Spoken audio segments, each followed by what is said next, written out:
If you're a blogger and you need to figure out how to write catchy titles for your blog posts or even for your live streams, well, this is the video for you. I'm going to show you a free tool that allows you to figure out if your title is catchy and it's going to be clickable. So let's get started. Hi, my name is Nicole Riley and I'm the creator of Learn to Go Live. Don't forget to hit that subscribe button and turn on the bell so the next time I publish a new video, you get notified. So to write catchy headlines or titles for your blog posts, for your live streams, or even for your videos, there is a tool called CoSchedule Headline Analyzer, which I'm about to show you.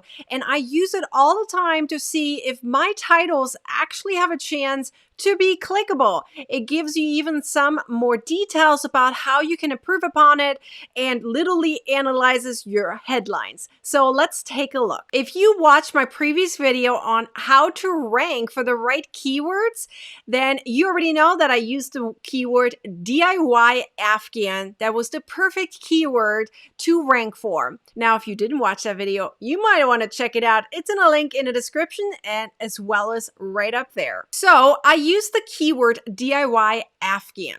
Now, typically, you want to make sure that your main keyword is the closest to the front as possible of your headline. Sometimes that's not very doable because you need to put a few words in there to actually make sense of it.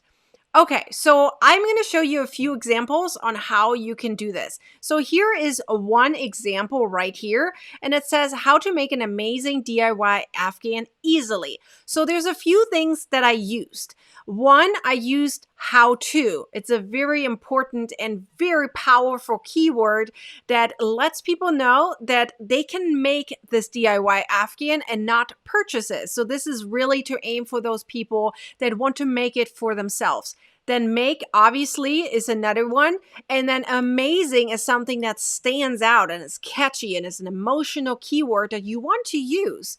And then here's your main keyword, DIY Afghan. It's quite far in the back. I'd rather have it a little bit more to the front, but we're going to check that out and see how we can rearrange this a little bit to make it closer to the front.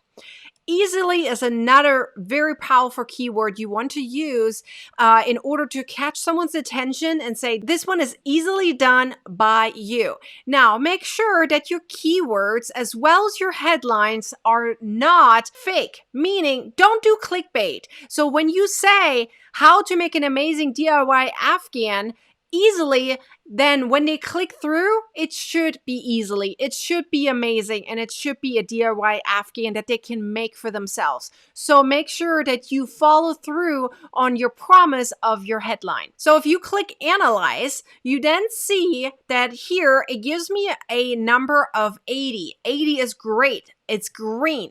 You want to aim for green. It even gives you a score right here a little bit bigger and then analyzes all your words. There's common words such as and, how, and to that are included in my word balance, as you can see right here. Then there's an uncommon word for make. That's great. You have emotional words, how to make and easily, and a power word, amazing. Emotional words and power words are very important to use. It's also great to use uncommon words. If you look around on CoSchedule, you can actually find a list of uncommon words that you can use, including these other ones. They have lists there. You just have to check it out. If you scroll down a little further, you see the length analysis, and it tells you that you have 8 words. Approximately 6 is a great number to aim for, but 8 is still good. Anything above 10 is probably not good, but remember that even the word a and an are being counted.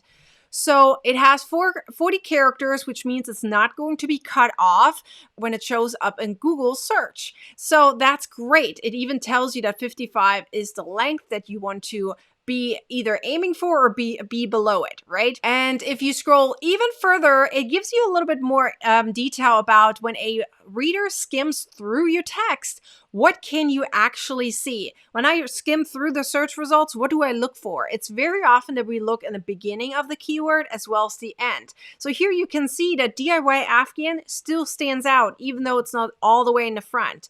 It should be further to the front, and we're going to try to make that happen in a second.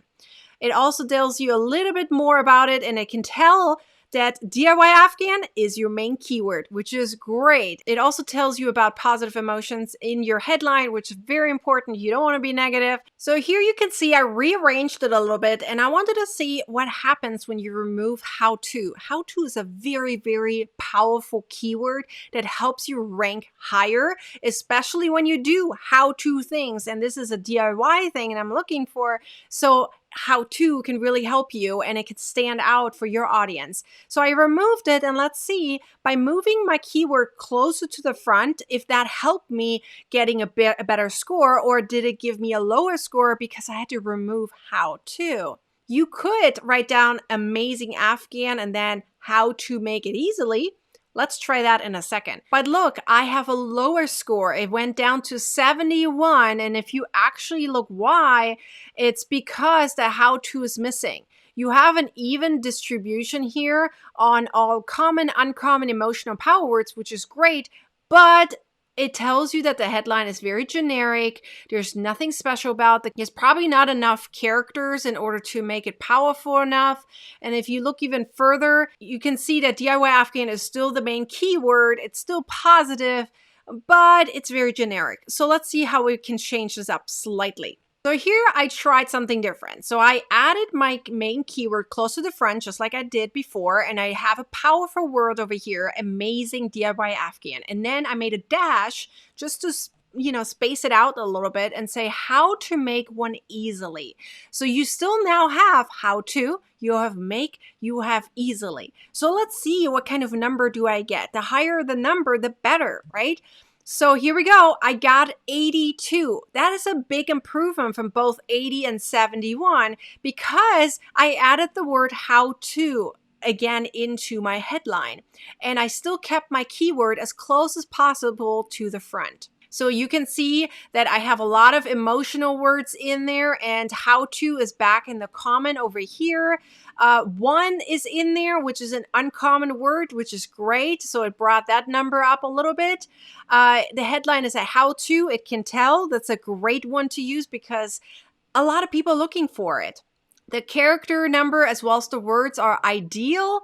And of course, you can see that the keyword is still DIY Afghan and it's related to one, right? Because it's referring back to the DIY Afghan and it's still positive. So if I would write a blog post about DIY Afghans, or better, a DIY Afghan that I actually made and I have a pattern for it, then I would use this headline right here where it says amazing DIY Afghan, how to make one easily. I would definitely use that one because it has my keyword that I have a chance to rank for as close as possible to the front.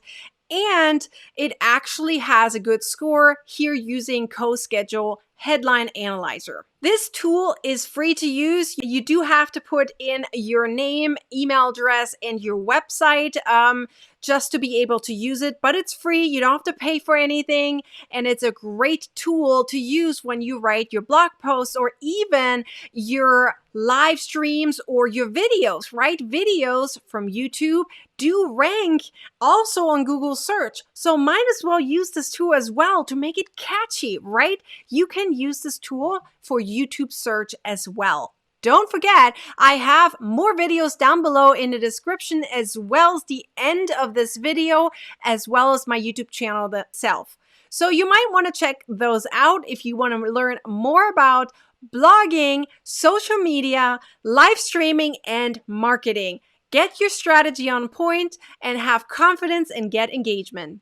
If this tutorial was helpful to you, please like, comment, and share this video and subscribe to my YouTube channel and turn on the little bell to get a notification the next time I publish a new video. I hope to see you next time. Until then, bye!